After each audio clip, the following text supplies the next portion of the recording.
Assalamualaikum warahmatullahi wabarakatuh. Apa kabar sahabat hebat, herbalis hebat dan seluruh pemirsa yang ada di rumah yang tentunya hadir di perdana acara Ngobrol Sehat bareng EHC EOA Healthcare.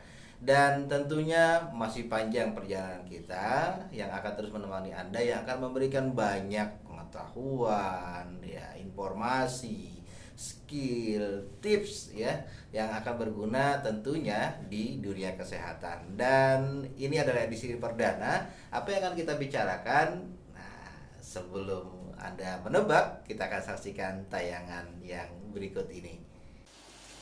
Ya, ayam nih. Suka banget nih.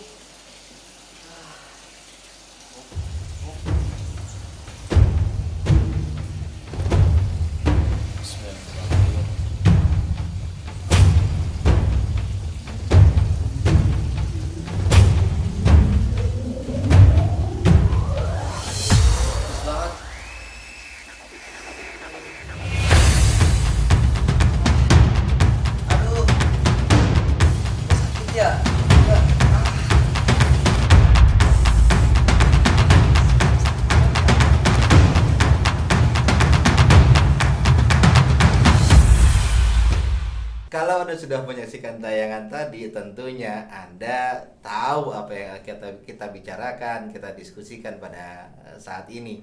Dan menurut survei bahwa setiap orang yang datang untuk berobat, baik ke dokter atau mungkin ke herbalis, biasanya salah satu 10 penyakit yang sering dikeluhkan oleh pasien adalah penyakit lambung, ya. Ada mungkin asam lambung, ada MAH. Nah, dan yang paling krusial ada orang yang menyebutnya sebagai GERD. Tapi nanti kita akan bahas untuk kita lebih tahu lebih dalam lagi tentang penyakit atau mungkin tentang pengetahuan kita tentang lambung. Dan tentunya setiap sesi di Ngobrol Sehat ini kita akan ditemani atau akan ngobrol bareng sama praktisi-praktisi, ya, baik praktisi yang memang hadir dari EHC itu sendiri, EOA Healthcare itu sendiri, atau mungkin praktisi-praktisi yang kita akan undang dari luar tentunya. Dan di sesi ini kita sudah hadirkan seorang herbalis nih, praktisi dari konsultan dari Warung Sehat. Sudah 10 tahun lebih ya bergerak di bidang kesehatan, terutama pengobatan herbalis, dan juga salah satu mentor, ya, kita hadirkan di edisi perdana ini, mentor dari EOA Healthcare. Siapa dia? Dan mari kita sambut Mas Novian. Alhamdulillah. Assalamualaikum Bang Oji. Waalaikumsalam warahmatullahi Sehat, Bang? wabarakatuh. Alhamdulillah. Ganti-gantian gitu dong, Bang. Ya, saya menyebut sebagai Bang Novian, ya, tapi mungkin bisa panggil Mas Novian. Nah, selebihnya nanti beliau akan memperkenalkan diri. Tapi di sesi ini memang kita akan banyak membahas, pertama adalah pengetahuan secara sudut pandang dari praktisi kesehatan, ya, salah satunya Mas Novian ini, ya, Bang Novian jadi agak belibet nih ya. Ya, saya mungkin lebih akrab lagi panggil Bang Novian, ya. Dan kita akan kita akan membahas tentang pengetahuan dari sisi sudut pandang seorang herbalis, orang praktisi kesehatan terutama dalam dunia herbal, Bang Novian itu sendiri. Dan mungkin nanti kita akan bahas tentang penyakit-penyakit yang ada atau mungkin sebab-sebab gangguan pada lambung kita, pencernaan lambung kita.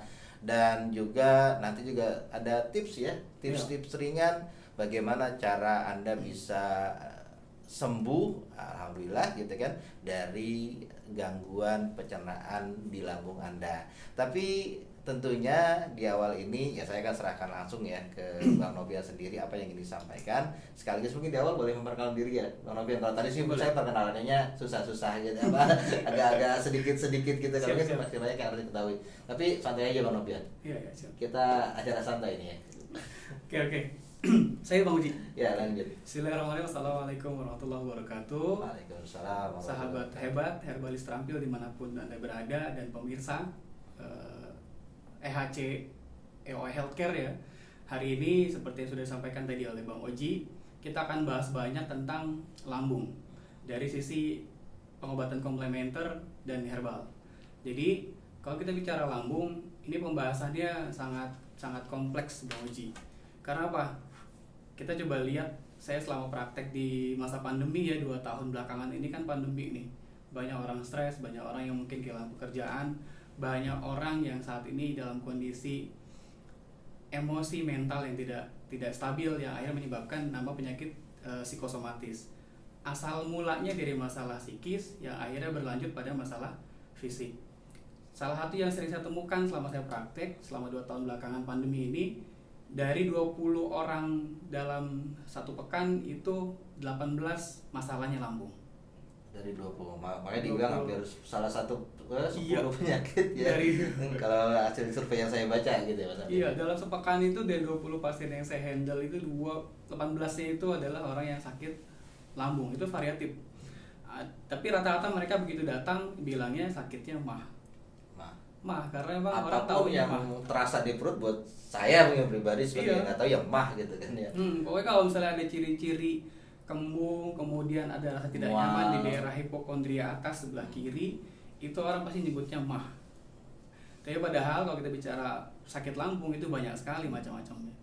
Tapi sebelum kita masuk ke pembahasan penyakit lambung, saya akan bahas sedikit tentang anatomi fisiologi lambung itu sendiri. Betul. Yang pertama harus dipahami adalah posisi lambung itu terletak pada area hipokondria atau area perut sebelah kiri atas, persis di bawah daerah sekat rongga dada sebelah kiri.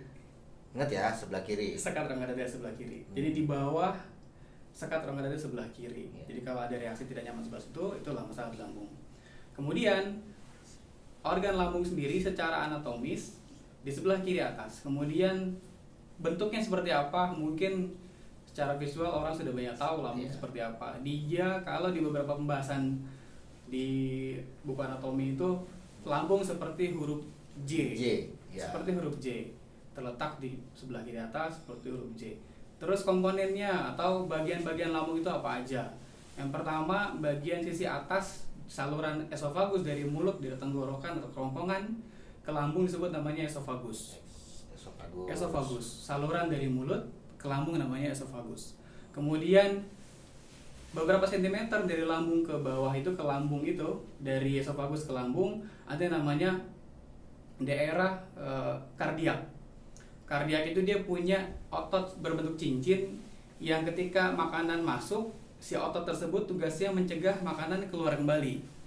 Oh. Jadi ada klep, kalau kita bilangnya klep ya, atau spinner kardiak namanya. Pertanyaan iseng, berarti kalau kalau kita muntah itu Gerakan epitaktis berarti itu ada gerakan memaksa si spinner kardiak itu kebuka secara paksa. Karena apa? Jadi mungkin klepnya sudah mulai bermasalah. Ini banyak dialami oleh orang-orang yang punya masalah asam lambung. Kemudian daerah yang menonjol di atas itu namanya fundus. Dari kardia kemudian fundus. Jadi kita harus tahu juga nih anatominya secara umum. Apalagi nih di tengah-tengah kita ini mungkin banyak juga yang hadir yang menonton ini para herbalis, harus paham betul anatomi seperti apa, bentuknya seperti apa. Kalaupun nggak herbalis juga mungkin ya seperti saya orang awam harus tahu ya. Iya. Siapa tahu saya jadi herbalis gitu ya. Karena channelnya channel edukasi, mudah-mudahan bisa mengedukasi semuanya. Amin. Lanjut ya. Oke, kemudian secara fisik ya bentuknya seperti balon dan ukurannya bagi orang-orang yang punya masalah kesehatan lambung, baik yang punya masalah kesehatan lambung maupun yang memang mempunyai postur yang lebih besar, biasanya ukurannya berbeda-beda setiap orang. Seorang yang punya masalah asam lambung tinggi biasanya ukuran lambung akan tiga kali lebih besar dibanding kondisi normal pada umumnya. Ketika asam lambung naik, pertanyaan iseng kembali nih Bang Novian. Kalau ada yang bilang lambung lu gede gitu, makan lu banyak. Itu benar nggak sih atau cuma sekedar? Itu benar. Iya. Itu Kan benar. saya badannya lumayan nih gitu kan. Iya, banyak. Gitu ya. Iya. Itu benar karena ukuran lambung bisa berubah tergantung tadi kebiasaan makan yang berlebihan tadi menyebabkan lambung berubah ukuran daripada ukuran yang normal. Makanya dianjurkan untuk selalu rutin atau rajin berpuasa supaya lambung kembali ke ukuran normal. Dan biasanya resiko masalah penyakit lambung terjadi kalau kita makan berlebihan tadi, yang akhirnya menyebabkan ukuran lambung jadi lebih besar dan akhirnya menyebabkan kondisi lambung jadi tidak sehat. Oke, kembali ke anatomi lagi. Di lambung sendiri ada bagian bawah ya lambung. Kalau tadi bagian atas terhubung dengan esofagus, kalau bagian bawah terhubung dengan usus kecil, namanya pylorus. Dia juga sama punya klep juga. Ada klep, ada sphincter pylorus namanya. Ketika makanan masuk ke usus kecil, Nah, si pylorus ini atau sphincter pylorus ini bertugas untuk mencegah makanan balik lagi ke lambung. Ini Allah udah ciptain luar biasa. Jadi ketika makanan dicerna, diolah, kemudian masuk ke usus kecil juga ditahan sama si klep atau sphincter, sebut namanya sphincter pylorus. Terus kemudian zatnya lagi, zat di lambung itu macam-macam Bang Oji. Jadi zat di lambung seperti kita tahu mungkin banyaknya asam lambung ya. Asam lambung. Tapi ternyata di lambung mempunyai zat atau enzim yang bukan cuma asam lambung. Apa tuh? Oke, di lambung sendiri tadi ada asam lambung jelas ketika makanan masuk, pori-pori lambung langsung menyemprotkan asam lambung sesuai kebutuhan. Makanan yang dicerna termasuk makanan yang sulit dicerna biasanya kebutuhan asamnya lebih banyak. Maka kurangi kebiasaan makan makanan yang sulit dicerna. Kemudian tadi asam lambung tugas itu. Apa aja tuh kira-kira biar Oke. Iya biar teman-teman tahu. Ya, yang pertama adalah daging. Daging. Makan makanan yang keras ya teksturnya. Kemudian yang kedua makanan Beda nggak maksudnya antara daging ayam, daging sapi, daging kambing gitu. Maksudnya atau cuma pokoknya semua daging gitu yang sulit kena atau gimana? Kalau kita coba klasifikasikan ya, daging sapi dan daging-daging yang berserat besar itu proses penguraian butuh waktu 3 hari. Kalau ikan, daging ayam kemungkinan 2 hari paling lama. Jadi beruntung lah ya. Jadi kalau Anda jarang makan daging sebenarnya itu baik buat kesehatan salah Baik buat satunya. kesehatan. Iya, karena orang rasa bahwa kayaknya kok hidup makannya tempe terus gitu. Walaupun tempe kan lebih dicerna gitu ya. Padahal secara gizi tempe sama, kadar gizinya bahkan lebih tinggi daripada daging. Baik. Oke, selain asam lambung, tadi ada namanya pepsin. Pepsin ini dia enzim atau zat di mukosa lambung yang tugasnya memecah protein tadi. Jadi kalau banyak masuk makanan yang tinggi protein, maka si pepsin diproduksi lebih banyak. Ada lagi namanya bile acid, asam empedu. Ketika makanan masuk, dia juga berbarengan dengan dilepaskannya cairan empedu dari empedu ke lambung. Tugas sama, membantu proses pencernaan, membantu proses fermentasi, sehingga proses pembusukan atau pencernaan, metabolisme di lambung menjadi lebih efektif. Begitu, Ada lagi ya zatnya? Ada, tapi nanti kita lanjut. Baik, sedikit aja di sesi 1 ini kita ngerasa bahwa sudah banyak nih pengetahuan yang kita dapatkan. Apalagi nanti masih ada sesi atau segmen 2, 3 dan segmen keempat. Jadi Anda terus bareng EOA Healthcare di sesi ngobrol sehat. Dan kita akan kembali setelah pesan-pesan berikut ini. Assalamualaikum warahmatullahi wabarakatuh. Kawan-kawan, saya Reza Rendi, founder dari PPA Institute. Mau ngajak teman-teman nih untuk gabung di EOA Healthcare. Di mana EOA Healthcare ini adalah tempat kita belajar tentang herbal, tentang terapi, di mana kita mau nganterin jadi wasilah kesehatan buat banyak orang. Dan bonusnya Anda bisa juga berbisnis kesehatan di sini juga. Jadi satu tempat untuk belajar dan berbisnis cuman di EOA Healthcare. Gabung ya. Bismillahirrahmanirrahim. Assalamualaikum warahmatullahi wabarakatuh. Teman-teman sekalian, saya Sony Abikim. Kalau keluarga dekat dan sahabat-sahabat dekat tuh paling tahu di antara ujian yang Allah kasih, saya tuh punya masalah lambung dan pencernaan.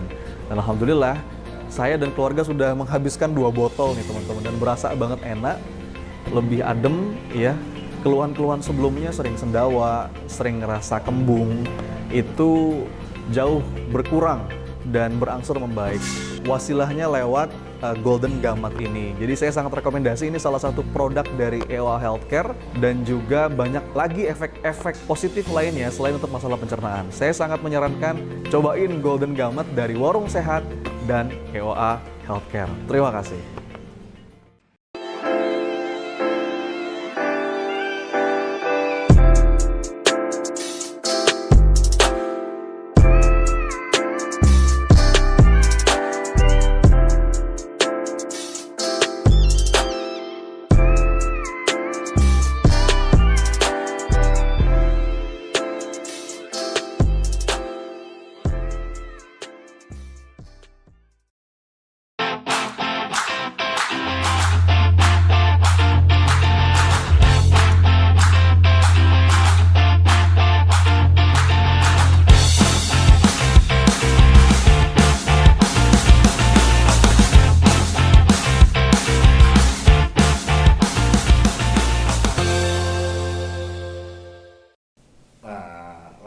saya ada sebelah kiri nih ya, walaupun agak besar ini.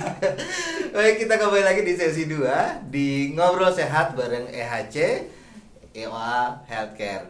Dan tadi itu kita sudah ngebahas tentang bagian-bagian dari lambung, zat-zat yang ada di dalam lambung. Terus juga ada satu pertanyaan yang menggelitik gitu, karena memang tadi Bang Nopian bilang bahwa dari 20 pasien 18 adalah pasien ya anggap gangguan lambung ya, atau saluran pencernaan gitu kan. Dan apalagi di masa pandemi ini, dan ya sebatas yang saya tahu bahwa ada salah satu penyebab, memang salah satunya adalah stres ya. Dan tadi ada pertanyaan, ada kalimat atau mungkin ada kata yang keluar dari Bang Nopian itu tentang psikosomatis. Sebelum nanti Bang Nopian akan melanjutkan apa yang ingin dijelaskan di sesi 2 ini, mungkin kita ingin tahu nih penjelasan dari psikosomatis itu apa sih Bang Nopian? Moga jelaskan ke teman-teman Herbali dan juga pemirsa yang ada di rumah. Oke, secara umum sebenarnya secara anatomi sendiri antara otak sama lambung itu letaknya sangat berjauhan Bang Oji. Tapi ternyata lambung sendiri setiap bekerja itu kan memang ada perintah-perintah dari otak yang namanya sistem syaraf tak sadar. Sistem ya. Termasuk juga produksi cairan, produksi zat, enzim yang diproduksi di lambung juga diproduksi atas reseptor yang dikirimkan oleh otak. Jadi sangat berkaitan ya? Sangat-sangat berkaitan. Maka ketika seseorang stres, ada kelenjar yang ketika seorang stres itu produksinya jadi berkurang. Termasuk akhirnya kelenjar yang tugasnya membatasi produksi asam lambung. Ketika stres, ketika dalam tekanan, ketika shock, kadang-kadang kan gini ya, pernah nggak ketika misalnya Bang Oji di satu momen, kan Bang Oji kan sekarang udah master nih soal public speaking ya. Tapi dulu pernah nggak ketika misalnya dalam kondisi demam panggung, nervous, ketika dipanggil, tiba-tiba kebelet pengen kencing atau kebelet pengen buang air besar? Kalau kebelet buang air besar nggak sampai sih, kalau sampai buang air kecil iya. Iya. Artinya sebenarnya sistem tubuh kita semua ini terkontrol secara sistematik oleh sistem saraf pusat. Otak. Gitu. Yang ketika dalam kondisi tekanan tertentu, stres, apalagi kondisi banyak hal yang mungkin belakangan orang alami selama pandemi ya. Tadi karena pekerjaan, karena ekonomi, banyak hal yang akhirnya menyebabkan seorang tingkat stresnya tinggi. Dan itu menyebabkan tadi penyakit psikis yang notabene stres tadi akhirnya menyebabkan atau berubah menjadi penyakit fisik. Salah satunya yang sering muncul adalah gejala umumnya masalah pada lambung. Oke. Karena stres Kalau jadi pertanyaan ya sambungan sih. Pikiran, makanan, mana yang lebih besar pengaruhnya terhadap ya anggaplah penyakit lambung secara umum ya. Secara umum. Oke. Makasih Bang, ini pertanyaannya bagus banget. Karena apa? Yang jelas ya, ketika seseorang tadi stres, bukan cuma lambung sebenarnya yang bermasalah. Banyak hormon yang akhirnya diproduksinya berkurang, termasuk hormon endorfin segala macam. Maka tadi penyakit psikosomatis bukan cuma menyerang lambung, tapi menyerang juga organ yang lain. Nah, kalau pertanyaannya seberapa besar persentase antara masalah psikis dengan makanan. Nah, menurut penelitian ternyata 70% penyakit itu dipicu karena masalah psikis. Pikiran lah ya. Pikiran. Artinya gini, kalau teman-teman sahabat hebat herbalis terampil di rumah mau menangani masalah kesehatan apapun, maka rilis dulu masalah psikisnya. 70%. Jadi ketika merilis masalah psikisnya, Bapak Ibu sudah menyelesaikan 70% masalah kesehatan seseorang. Tapi kalau bicara tentang itu, nanti mudah-mudahan ada sesi berikut yang ngobrol sehat tentang psikosomatis ya. Tapi Bang Nopian hadir di sini juga di sesi 2 ini akan menjelaskan tentang zat apa tadi? Iya, lanjutan dari tadi ya. Iya. Zat di lambung atau cara kerja lambung. Ya. Oke. Ini pengetahuan kembali untuk teman-teman sahabat hebat dan pemirsa dimanapun Anda berada. Jadi lambung itu tadi sangat kompleks dan sangat sibuk. Makanya anjuran puasa itu sebetulnya salah satunya adalah untuk menjadikan lambung lebih sehat. Jadi kalau kita sebagai muslim meyakini bahwa puasa baik sunnah maupun wajib itu menyehatkan, itu benar adanya. Karena ketika puasa, jelas puasa itu mengistirahatkan pencernaan dari aktivitas bekerja yang terlalu padat. Tapi jangan lanjut dulu. Tapi gini, kemarin tuh ada teman saya Bang Nopian ya. Ini kata dia ya perempuan gitu kan, terus nebus puasanya, terus dia bilang masa, ya mohon maaf ya bahasanya, masa gue puasa sehari langsung sakit. Nah kan kayak gitu, padahal ya nggak mungkin dong, Allah bohong gitu kan, nggak mungkin hadis bohong gitu, dalam arti memang bahwa puasa itu ya saumu tasihu gitu kan, puasa itu menyehatkan. Nah bagaimana kita menjawab orang-orang yang seperti itu? Akhirnya kan mereka kayak trauma nih buat puasa ya. Itu tadi ya, kebanyakan orang-orang yang punya masalah pencernaan itu beranggapan sebelum puasa sudah beranggapan sudah men-trigger otaknya bahwa ketika dia punya masalah lama, puasa jadi nggak sehat. Biasanya atas masukan dari beberapa praktisi yang mungkin menyarankan tidak perlu puasa karena lagi masalah pencernaannya. Tapi sebenarnya puasa termasuk kegiatan atau ibadah yang memang menyehatkan. Jadi ketika dia seorang puasa kemudian merasa tidak nyaman di perutnya atau tidak nyaman badannya, berarti memang puasa itu sedang ada proses mengobati. Dalam kondisi puasa ada namanya proses di mana disebut namanya autolisis. Ketika seorang puasa dan sedangkan tubuh dia sedang sakit, maka penyakit itu seolah-olah diobati dalam ritual puasa tersebut. Jadi itu kalau memang puasa itu jadi obat ya, itu reaksi dari proses pengobatan. Ritual puasa itu sendiri. Jadi lanjutkan puasanya, tapi kalau nggak kuat itu masuk kategori uzur, apalagi puasa sunnah ya boleh dibatalkan.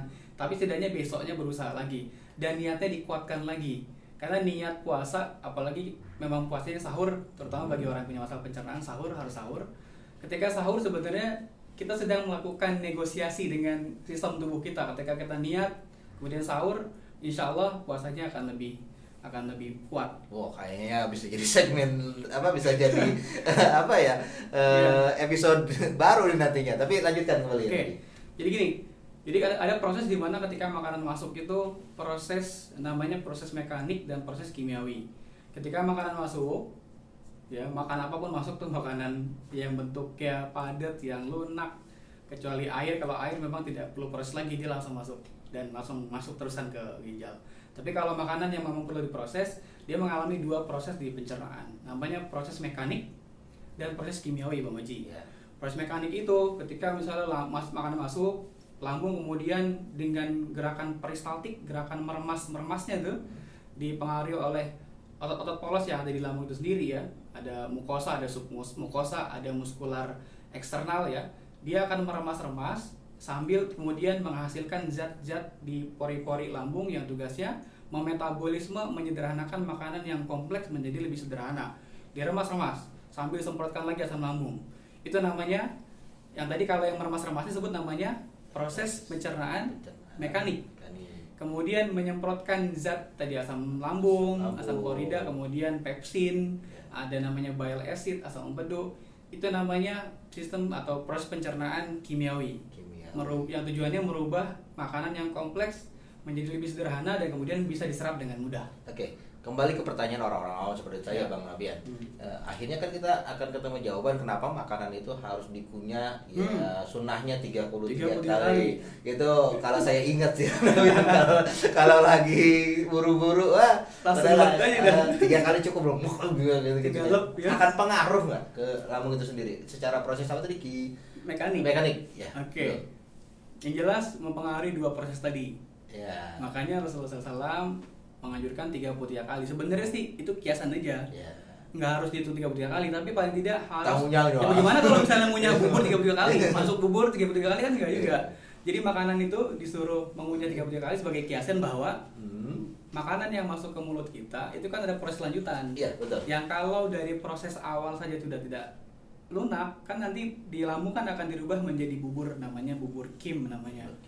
Jadi yang pasti jelas mempengaruhi dua tadi, proses mekanik dan proses kimiawi. Ketika masuk, kalau dia kunyahnya lama biasanya di lambung tidak terlalu berat kerjanya. Bahkan zat-zat yang dilepaskan oleh lambung tidak terlalu banyak. Jadi effort lambung untuk mengunyah makanan, untuk mengolah makanan tidak terlalu besar dibanding kalau mengunyah lebih lama. Artinya apa? Mengunyah lebih lama sebaiknya jadi habit mulai sekarang semua ya. Apalagi herbalis di rumah harus mempraktikkan. Karena apa? Mengunyah terutama misalnya kalau mengunyah makanan yang jelas-jelas teksturnya keras, daging ayam, misalnya ikan, bebek, kerbau, atau bahkan makan makanan yang mengandung gluten ya, tepung sebenarnya dia nggak keras teksturnya. Tapi ketika Goreng-gorengan, Bang Oji kan senang banget makan tempe goreng ya. sama piscop. Ya, itu kan gluten tuh. Teksturnya secara tekstur nggak keras, tapi apa? Iya. Proses mencerna di lambung butuh effort besar. Bahkan kalau daging 3 hari, gluten katanya kalau makan mie instan kan katanya kalau ditaruh di mangkok aja langsung mengembang. Harusnya mudah di perut, bukan soal tekstur, tapi soal zat yang ada dalam makanan itu sendiri. Iya, Diproses karena untuk waktu lama. salah satu ya saya bilang, guru saya sih bilang lebih baik makan nasi daripada makan mie. Ya. Katanya lebih apa ya, lebih Lebih lama, natural ya, lebih pasti. lama dicernanya. Tapi orang Iya. Indonesia kan makan mie juga, nasi Makan juga. juga. digabung gitu kan ya. Iya, zat-zat dalam ada zat-zat yang dalam pengawet yang ada dalam mie instan itu sendiri sebenarnya jadi masalah. Iya. Sama gluten tadi. Gluten tadi. Susah Nah, dari proses dicernanya. tadi proses mekanik sama kimiawi. Selanjutnya Ya, kemudian selanjutnya kan setelah jadi bubur kim tadi di lambung, kemudian lambung akan menyalurkan ke usus kecil lewat namanya tadi pylorus tadi itu. Kemudian dimasukkan ke usus 12 jari untuk selanjutnya diteruskan ke usus besar dan kemudian dibuang lewat proses buang air besar. Mekanisme kerja lambung ini yang akhirnya menentukan seseorang kesehatan seperti apa. Kenapa? Kalau kita bicara kedokteran komplementer, kedokteran timur ya, atau pengobatan komplementer ya, saya bahas tentang mekanisme sistem organ itu di lambung itu adalah sebagai induknya organ. Karena apa? Semua organ tubuh kita makan atas apa yang diolah oleh lambung. Dari proses pengolahannya kurang baik menentukan seorang itu sehat atau tidak sehat. Oke, biar lebih diperjelas agak diperlahan. Maka lambung adalah organ Induknya kalau Quran itu ada namanya umul Quran. Iya. Kalau lambung itu umul organ itu. Oh, Ibunya organ. Tugasnya ngasih makan organ yang lain. Iya, karena karena kalau saya pikir secara awam saya bilang ini, karena kenapa sih lambung jadi organ yang di tengah kan? Apa yang masuk lalu disebarkan kembali Iya, gitu kan. betul. Ya. Dia memang istilah strategis betul. Jadi mungkin bisa kita bilang bahwa kesehatan lambung Anda menentukan kesehatan seluruh tubuh fisik Anda. secara keseluruhan. Ya. Betul, Bang. Baik, kita Biasa. lanjut lagi nanti ya. Siap. Dan buat teman-teman sahabat hebat, herbalis terampil dan juga teman pemirsa yang ada di rumah, banyak lagi yang akan kita tahu, banyak lagi yang akan kita tanya, banyak lagi yang kita pengen dapat informasi tentang lambung. Dan kita kembali setelah pesan-pesan berikut ini.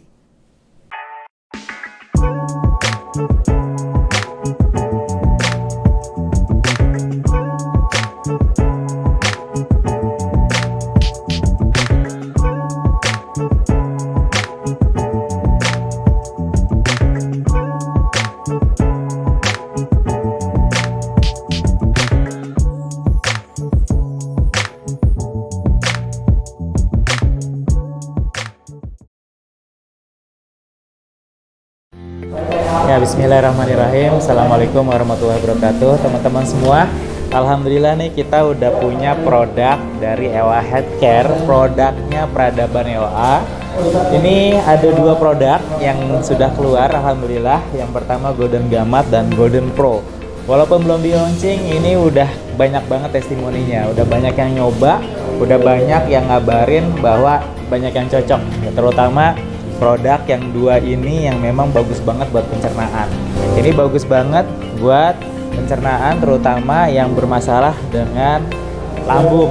Ya, kalau ini semua penyakit yang berhubungan dengan regenerasi sel, ya entah sariawan, entah luka, ya termasuk tukak lambung, ya termasuk buat regenerasi sel pankreas. Jadi bagus banget buat diabetes, buat stroke, ya, buat liver, jantung, sama ginjal.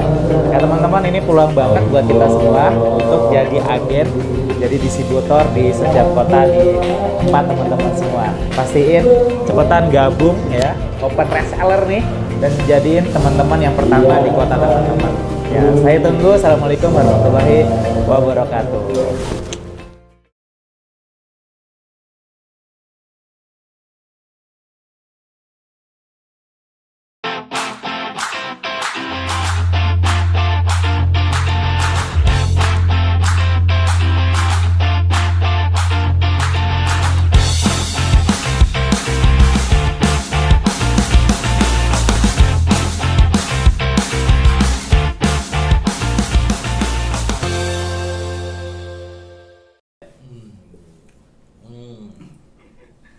Saya lagi belajar ngunyah 33 kali nih biar gak ada gangguan di saluran di lambung saya nih.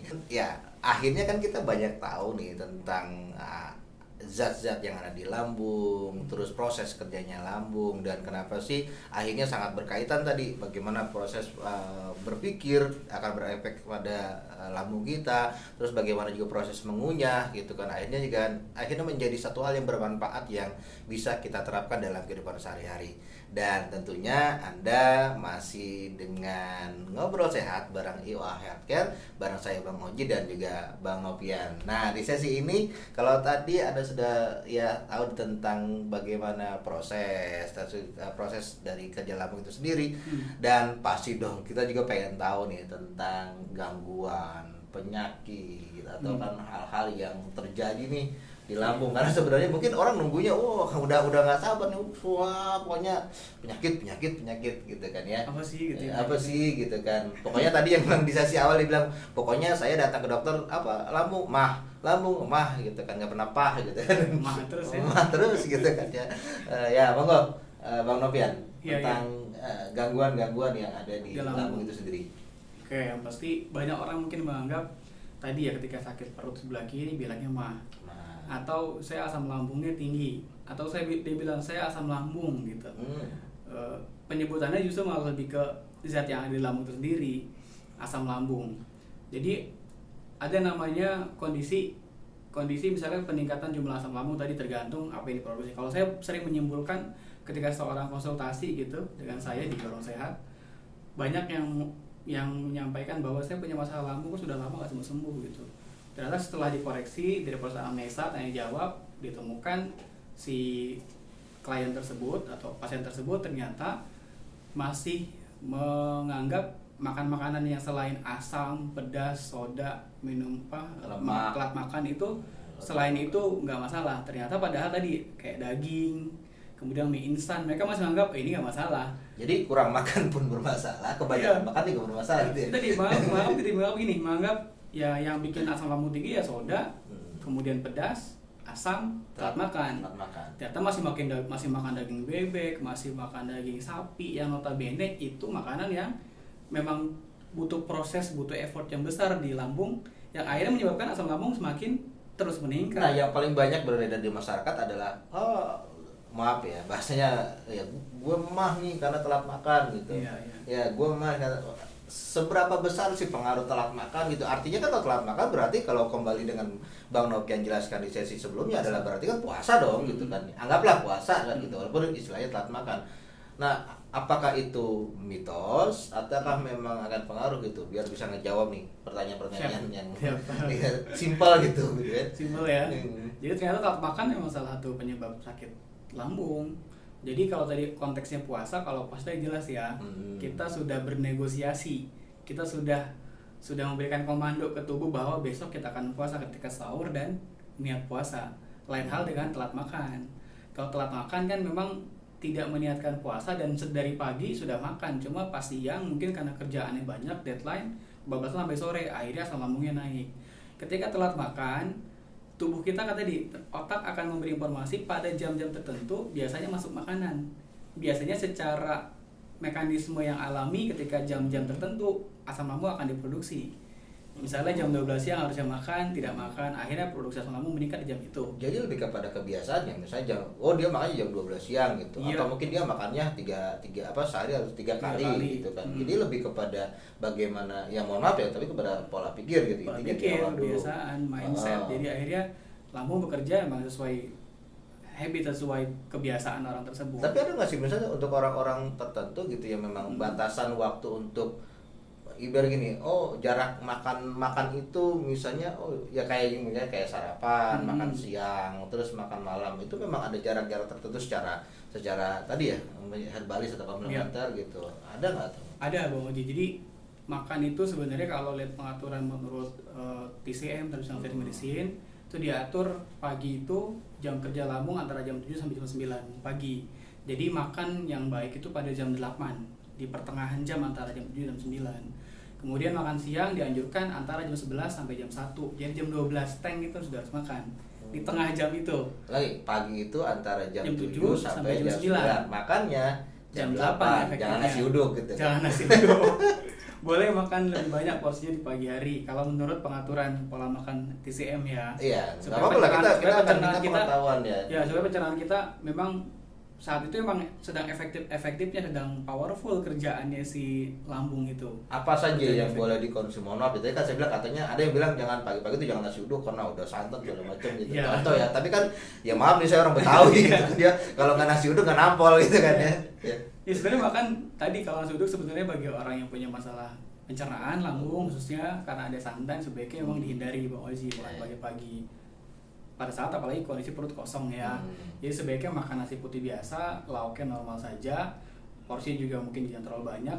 Kalau memang tidak ada masalah pencernaan ya sebaiknya makan ya normal saja porsi umum secara umum. Kalau saya memang sampai saat ini sudah membatasi porsi makan, sudah mengurangi porsi makan dari porsi normal. Kemudian makan jam 12 siang itu ya silakan makan juga porsi normal, lauknya juga normal. Dan terakhir makan sebaiknya antara jam 4 sampai jam 6 sore. Jadi makan yang efektif sore itu jam 5 sore terakhir. Jadi kalau malam hitungannya udah bukan makan malam dong ya, makan sore. Bukan makan sore. Jadi nggak ada makan malam kalau menurut kedokteran timur itu. Oh. Malam itu yang sebaiknya diisi dengan makan makanan mudah dicerna. Misalnya buah Iya. atau mungkin ubi-ubian yang mungkin karbonya tidak terlalu tinggi, misalnya singkong ya. Itu mungkin lebih bisa dikonsumsi di malam hari. Kalau ataupun misalnya makan malam hari dianjurkan 5 jam setelah makan baru boleh tidur. Artinya kalau makan jam 7 ya sudah jam 12 baru boleh tidur. Karena kebanyakan kita kan ketika makan ngantuk ujung-ujungnya langsung tidur. Itu kebiasaannya tuh Bang. Ini segmen yang menampar saya sebenarnya. Jadi agak-agak malu sebenarnya. Ya, tapi mungkin tidak hanya saya mewakili Anda yang ada di rumah sebenarnya gitu ya. Jadi gitu, kebiasaan yang tadi tuh ketika makan langsung tidur, kita bayangkan ya ketika makan asam lambung diproduksi lebih banyak dan ketika tidur posisi lambung tidak berdiri tegak tapi datar. Yang akhirnya menyebabkan ketika posisi tidur kan dia gerak sana gerak sini, akhirnya si asam lambung nyiprat sana nyiprat sini.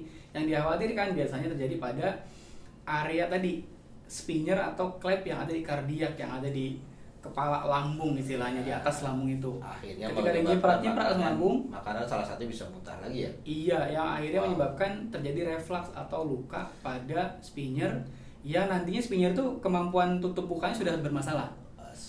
Dan akhirnya menyebabkan peradangan atau reflux yang sering kita dengar mungkin istilahnya GERD. Nah, resikonya dari kebiasaan makan langsung tidur yang akhirnya jangka panjang dilakukannya kegiatan itu yang akhirnya menyebabkan terjadinya GERD. Iya. Sebelum bicara GERD ya, tapi tadi ya gangguan kembali lagi. Ya kita kan taunya mah gitu Iya. kan, tadi Pak. Saluran pencernaan. Mm-mm.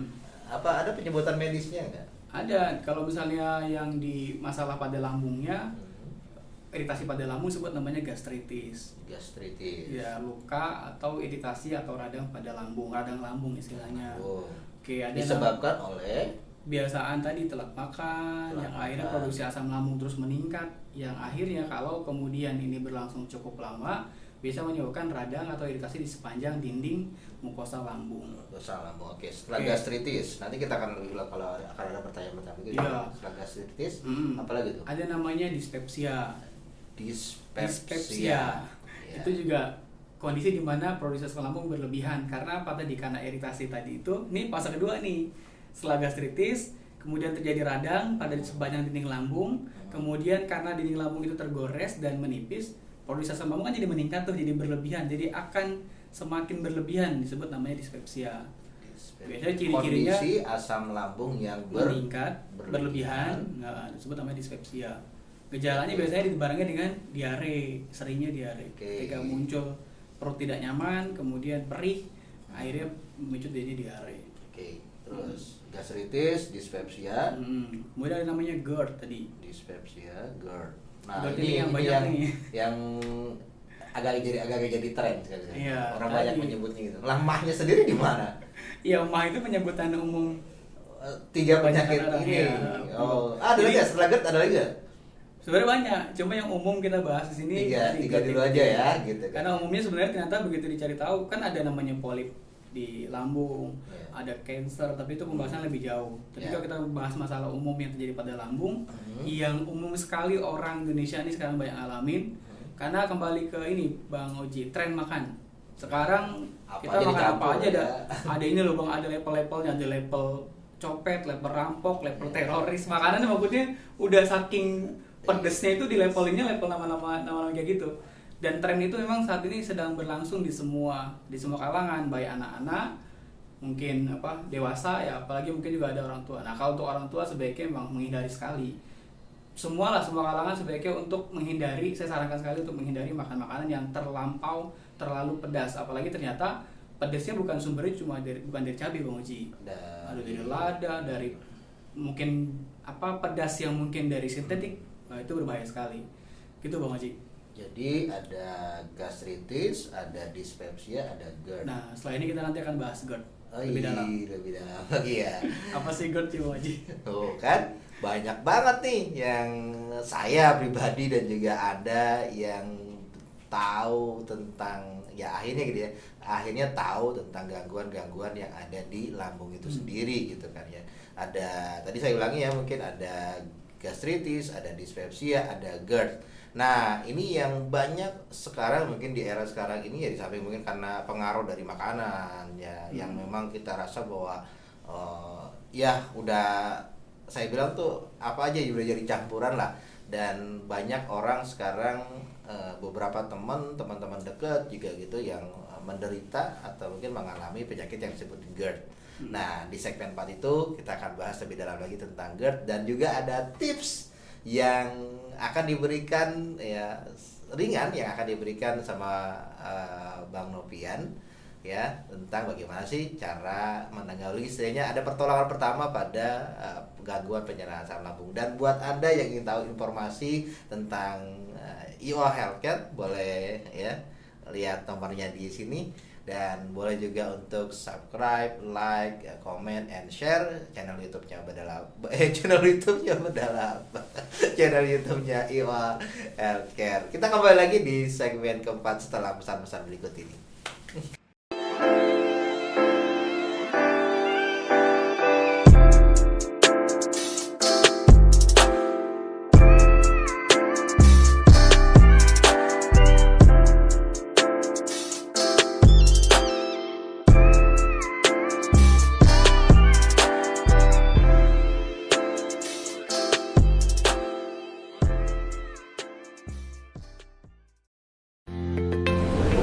Assalamualaikum warahmatullahi wabarakatuh.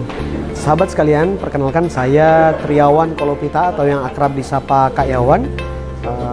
Saya merupakan seorang yang diamanahkan untuk menemani teman-teman yang ada di wilayah 9, Sulut, Gorontalo, Papua Barat, juga Ternate, Halmahera dan sekitarnya, untuk mendampingi teman-teman yang ada di wilayah 9 IOA gitu ya. Alhamdulillah hari ini saya berkesempatan untuk bisa menghadiri launching dan juga rakornas dari IOA Center, di mana IOA Center ini adalah satu syuroh di daerah yang akan mengharmonisasi pergerakan dakwah di 3 dimensi, baik dari spiritual, finansial, dan juga sosial. Ada satu statement yang luar biasa, bahwa setiap kita mendambakan kebahagiaan, dan tiada kebahagiaan yang hakiki kecuali kalau kita menggunakan sebanyak mungkin waktu kita untuk produktif di jalannya. Dan kita kepengen jadi orang yang panjang umurnya dan juga berkah umurnya, sehat fisiknya, sejahtera finansialnya, bahagia keluarganya. Betul ya teman-teman semuanya. Nah, pada kesempatan ini salah satu hal yang diperjuangkan dalam peradaban ini, untuk membangun peradaban kita harus juga sehat fisiknya. Nah teman-teman semuanya, ini ada satu entitas di peradaban IOA namanya IOA Healthcare. Di sini tempat kita untuk belajar gitu ya, baik secara pribadi, menyehatkan diri sendiri, jadi dokter buat keluarga gitu ya. Dan juga kita bisa dapatkan kebaikan dari sisi finansial insya Allah di sini. So teman-teman semuanya, jangan lupa dan gunakan kesempatan sebaik mungkin untuk gabung bareng-bareng di IOA Healthcare. Dan alhamdulillah di IOA Healthcare selain sudah launching Akademi Herbalis, juga kita sudah launching nih satu produk yang luar biasa, ada Golden Gamat dan Golden Pro. Nah ini manfaatnya luar biasa banget teman-teman semuanya, bisa menemani teman-teman semuanya agar bisa kuat fisiknya, insya Allah sejahtera finansialnya, dan insya Allah dengan itu kita makin kuat beribadah, dekat dengannya bahagia jadi hak dan jadi kebaikan hidup kita. Terima kasih banyak teman-teman semuanya. Sampai jumpa dalam kebaikan di IOA Healthcare. Assalamualaikum warahmatullahi wabarakatuh. Hai sahabatku semua, ada produk baru keren nih dari IOA Healthcare. Masya Allah, cocok banget buat kesehatan, cocok banget buat pengobatan kita. Maka pastikan mengajak kepada seluruh sahabat-sahabat semua, Anda boleh konsumsi atau hebatnya lagi menjadi agen, menjadi jalan kebaikan buat orang lain. Hubungi IOA Center terdekat di kota-kota Anda. Barakallah. Assalamualaikum warahmatullahi wabarakatuh.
Ngobrol sehat bareng IOA Healthcare. Dan buat Anda yang ingin tahu lebih banyak, yang ingin tahu lebih dalam informasi tentang IOA Healthcare, Anda bisa tadi ya menghubungi nomor di bawah ini. Dan tentunya juga masih banyak acara-acara yang akan disajikan, yang akan ditayangkan oleh IOA Healthcare. Salah satunya adalah ada Zikir Syifa ya, yang setiap insya Allah akan tayang live setiap Jumat pagi mulai dari jam 5.30 pagi setiap Jumat insya Allah. Dan tentunya kalau sekarang Anda menyaksikan taping atau rekaman dari ngobrol sehat bareng IOA Healthcare, kalau ingin nanti ya, ingin interaktif langsung, ingin bertanya langsung, ingin tahu informasinya langsung, misalnya sama Bang Nopian, Anda juga dapat mengikuti ngobrol sehat bareng IOA Healthcare setiap Jumat malam nanti akan diumumkan setelah Zikir Syifa ya. Itu live ngobrol sehat bareng IOA Healthcare. Dan kita kembali di segmen 4 ini ya. Ada penjelasan yang ya kalau dalam mungkin sesi kita nggak selesai ya. Ada penjelasan tentang GERD dan juga nanti ada tips yang akan disampaikan oleh Bang Nopian. Tapi GERD dulu nih Bang Nopian ya. Orang di di era sekarang, di zaman sekarang itu kayak pokoknya ya saya sih akhirnya dulu kan tadi ya nyebutnya cuma mah sekarang ada penyakit GERD gitu. Itu kata penyakit sejuta rasa. ya kata gitu ya, penyakit sejuta rasa ya saya tahu ya. Monggo. Mungkin tadi ya salah satu yang disampaikan penyebabnya adalah tadi ketika makan tidur itu salah satu yang menyebabkan GERD ya. Tapi mungkin boleh lagi ditambahkan. Tadi ada dispepsia, ada gastritis, orang mungkin juga banyak yang buat tukak lambung ya. Ada tukak lambung, beda lagi. Maksudnya penyebutan ini sebenarnya yang sebagian kita tahu kan memang gejalanya mirip-mirip gitu. Secara umum baru bisa diketahui apakah memang dia tukak lambung, luka di lambung, apakah dispepsia, apakah gastritis, apakah GERD. Biasanya ada proses pemeriksaan lebih lanjut namanya endoskopi. Nah baru diketahui itu, oh ini GERD. Tapi secara umum gejalanya mirip. Nah, tapi Bang Oji yang menjadi ciri khas GERD dengan masalah-masalah lambung yang lain mungkin banyak sebenarnya, bukan cuma itu, adalah GERD. Jadi GERD ini dengan masalah lambung yang lain mempunyai ciri khas dia. Ada ciri yang sangat menonjol. Ketika kita ngerasa itu kita derita ya, ada terjadi sama diri kita, bahwa kita bisa memastikan itu GERD. Itu GERD. Yang pertama, kalau kita sebagai pasien yang kita mengkhawatirkan ini masalahnya lambung atau masalah lambung biasa atau GERD sih, masalah yang tadi sebutin Pak Nopian tuh, Bang Nopian tuh tadi ada gastritis, ada dispepsia, ada tukak lambung dan GERD. Bedanya apa sih? Bedanya yang sering saya temukan di lapangan adalah masalah psikis yang menonjol.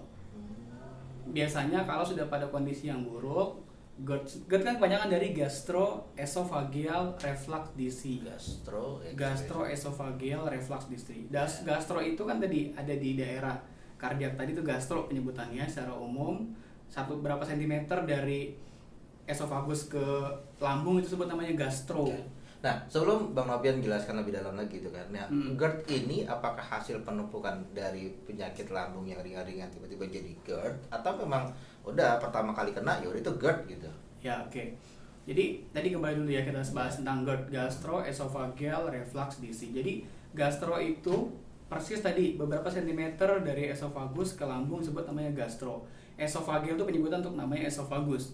Reflux itu luka radang, reflux. DC penyakit luka pada gastroesophageal berarti. Oke. Kalau tadi menyinggung soal benar nggak sih, ada nggak sih Pak pembagiannya atau awal dari orang GERD itu sendiri. bisa dari masalah lambung yang tadi atau bisa benar-benar seorang langsung kena GERD? Bisa dua-duanya.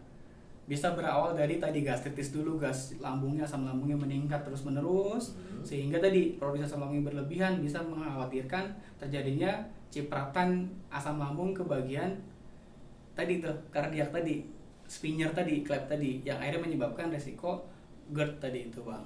Oh, keluar dari area lambung. Zonanya dia. Karena kenapa zona lambung itu aman, safety dari asam lambung? Karena apa? Lambung itu mempunyai tameng, istilahnya mempunyai selaput lendir disebut namanya mukosa. Ketika cairan asam lambung disemprotkan, dia akan safety. Tapi kalau ini berlangsung berbulan-bulan bahkan bertahun-tahun, terjadi pengikisan yang akhirnya menyebabkan reflux tadi, luka di lambungnya. Kemudian kalau jumlah asam lambung terus meningkat tanpa antisipatif, tanpa pengobatan yang jelas, kebiasaan-kebiasaan yang harusnya dihindari masih terus jalan, kan biasanya beresiko terjadinya GERD yang disebut tadi GERD tadi itu. Yang membedakan adalah masalah tadi halusinatifnya, masalah emosinya yang memang cenderung menonjol dibanding masalah lambung yang lain. Pertanyaannya apakah memang faktor emosi itu berpengaruh sama GERD, atau GERD itu sendiri yang menyebabkan ya akhirnya orang jadi emosional lah bahasanya gitu. Oke, dua. Pertanyaannya dua kali. Dua-duanya gitu kan, dua-duanya masalah psikis menyebabkan masalah di lambung. Ketika lambungnya kambuh, psikisnya muncul masalah psikisnya. Jadi kalau GERD itu udah bener-bener dia pisau bermata dua itu. Kalau si GERD-nya pas lagi kambuh, emosinya labil, nggak stabil. Ketika emosi labil, kemudian bisa menyebabkan pengaruh juga ke lambungnya. Jadi yang membedakan adalah masalah emosinya. Banyak yang akhirnya ketika konsultasi ke saya di warung sehat itu, dan sebagian besar itu GERD, dan memang sudah melewati banyak proses, dan akhirnya terakhir karena penasaran di endoskopi. Karena orang GERD itu biasanya gini, ketika dia debar-debar jantungnya, dia pasti langsung bilang, kayaknya saya sakit jantung, dia langsung EKG. Tapi tolong bedain antara jatuh cinta sama GERD ya. Iya. Kan debar-debar juga ya. Jadi gitu, orang kan itu sensitif dia. Iya. Jadi ketika misalnya jantungnya debar-debar, langsung dibilang, kayaknya saya masalah jantung, dia langsung EKG. Terus tiba-tiba sakit kepala hebat, kayaknya ada tumor di otak saya ini, dia langsung CT scan atau di MRI. Ciri awal, ciri dasar banget kalau kita ngerasa kita curiga nih, gue GERD gitu. Apakah memang selalu di lambung atau di mana kayak gitu ya? Iya. Ciri awal banget kayaknya. Kita kan memang akhirnya kan kita nggak keterusan nih sampai akhirnya parah lah bahasanya gitu. Awal banget gitu. Kita udah bisa ini GERD nih gitu. Apa-apa gitu. Oke, tadi yang membedakan tadi ketika misalnya Bapak Ibu semua di rumah yang mengalami gangguan pencernaan yang dirasa sudah cukup lama, dan ciri-cirinya sudah ada tadi saya sebutkan, halusinatif, mulai ngerasa kayak mau jatuh tapi nggak pernah sampai jatuhnya, kemudian mengalami kondisi debar jantung, panik, langsung cek jantungnya, sakit kepala, panik, langsung di CT scan kepalanya. Apapun yang muncul di badan orang yang GERD itu dianggap suatu gangguan yang serius, padahal ternyata enggak, begitu dicek rata-rata semuanya normal. Ketika sudah mengalami misalnya halusinasinya itu, ketika misalnya Bapak Ibu sudah mengalami itu, sebaiknya sadari betul bahwa yang Bapak Ibu alami adalah masalah lambung, mutlak masalah di lambungnya yang GERD tadi. Jadi ketika muncul rasa tidak nyaman dan langsung berpikir bahwa itu sesuatu yang serius yang dialami organ lain, langsung abaikan dan segera konsultasikan. Karena apa? Orang GERD itu perlu komunikasi banyak dengan orang-orang yang bisa memberikan solusi. Jadi ngobrol, kemudian diskusi, biasanya juga ada komunitas, dan konsultasikan ke dokter. Dan kalau memang ternyata sudah konsultasi ke dokter, sudah berobat ke dokter, berikan pengobatan pendamping komplementer Bang Oji, terapi kesehatan, misalnya di warung sehat ya, nanti ada di warung sehat juga ada konsultasi sebelum diterapi, Dan nanti direkomendasikan herbal yang konsultasi sesuai. sama para herbalis ya. Wah, Iya, Ewa Healthcare juga nanti ada di daerah-daerah tempat Bapak Ibu berada. Konsultasikan, nanti dapat rekomendasi produk dan terapi, dan itu coba jalani. Terutama saran-saran mengenai masalah psikis dan masalah fisik, masalah psikis dan masalah pola makan yang harus dijalanin. Karena apa? Ketika Bapak Ibu menjalankan saran dari konsultan atau herbalis di daerah-daerah tempat Anda tinggal, maka biasanya rekomendasi sesuai dengan arahan yang sudah dipelajari, dan biasanya kebanyakan pasien-pasien saya sendiri akhirnya alhamdulillah nih atas izin Allah ya akhirnya sembuh. Itu jangan khawatir, jangan Ya. panik. Dan salah satu yang dilakukan oleh EOH Healthcare adalah sebelum datang ke dokter, datang ke herbalis, datangin dulu Allah ya. Datangin Setiap dulu Jumat Allah. pagi ya kita Datangin ada Allah dulu. zikir syifa ya, zikir syifa yang insya Allah akan rutin terus setiap Jumat pagi jam 5.30. Dan ada lagi nggak yang mau sampaikan tentang GERD? Itu saran-saran tadi menguji. Wah, saran-saran ya. Ketika misalnya kondisinya muncul tadi tuh, Kondisi GERD-nya kondisi muncul kembungnya nggak muncul. nyamannya muncul. Ya, oh ya. Jadi satu pertanyaan saya sebelum acara ini saya bilang sama Bang Nopian, bilang ya kita kan nggak pernah tahu tuh GERD itu nggak bisa muncul di mana aja, kapan aja, situasi apa aja gitu. Dan situasi misalnya kalau saya sih sedang acara nih gitu, tiba-tiba kan saya harus naik panggung gitu kan 5 menit lagi tiba-tiba nggak enak gitu kan di lambung gitu. Ya, adakah tips atau cara ringan untuk ya sedikit mengurangi ya, bisa menjadi pertolongan pertama pada gangguan lambung? Ya, Bang Nopian. Oke. Jadi biasanya sesaat sebelum masalah muncul di lambung, ketika masalahnya muncul serius dan itu dianggap sebagai sesuatu yang serius, ciri-ciri pertama yang muncul adalah muncul keringat dingin, Bang Oji. Pada kondisi tertentu kita lagi ngapa? Dia memang datangnya nggak selalu bisa kita tebak. Biasanya muncul dengan gejala, dengan simptom keluar keringat dingin, kemudian mulai tidak nyaman di daerah ulu hati, tadi daerah hipokondriak kiri atas, kemudian kembung dan pengen muntah, dingin deh, badan dingin semuanya, debar-debar jantungnya. Jangan panik. Yang pertama yang dilakukan adalah tarik nafas dari hidung yang dalam, rasakan betul nafas yang masuk itu, kemudian buang lewat mulut. Ini untuk meredius, untuk menekan, untuk membuat si otot lambung, syaraf di lambung menjadi lebih tenang, relax dulu. Oke, langkah pertama tarik nafas dari hidung, buang lewat mulut. Rasakan tapi nafasnya. Kita benar-benar rasakan napas. Kadang-kadang panik, tapi kita belajar. Nanti pelan-pelan kita bisa terbiasa.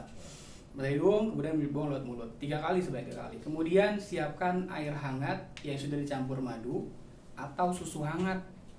Dalam kondisi yang memang nggak ada yang bisa kita siapkan, mungkin air hangat pasti ada dong, Bang Oji. Kalau susu kadang-kadang susah nih kalau misalnya lagi kondisinya kayak gini kan, misalnya nggak ada susu nih. Makanya mungkin kalau kemana-mana boleh siapin madu terus kali ya. Iya, madu ya, mungkin yang kecil ya, kecil. boleh. Jadi siapkan air hangat, kemudian kasih madu, atau mungkin air hangat juga bisa sama, langsung diminum, satu kali tegakkan, 1 kali minum, untuk meredius, sekali lagi meredius produksi asam lambung yang saat itu meningkat jumlahnya. Nah, kalau susu kan ya, apakah susu yang ada di mohon maaf ya, mungkin di warung, di toko gitu, atau ada susu khusus gitu? Sebaiknya memang susu plain. Plain. Full cream yang memang dia Nah, itu kan bisa diangetin ya? bisa, tapi kalau misalnya ternyata nggak ada tadi ya, boleh susu saset lah, boleh ya. Itu kan memang untuk tujuan meredam tadi asam lambung. Kemudian boleh juga teh, apapun yang hangat yang aromatik juga bisa meredakan atau sedikit meredakan produksi asam lambung yang berlebihan tadi atau nyeri lambungnya. Atau ada gerakan-gerakan, kalau tadi cuma napas gitu, atau mungkin ada Ya, pijit, pijitan. ini spesialis pijit nih.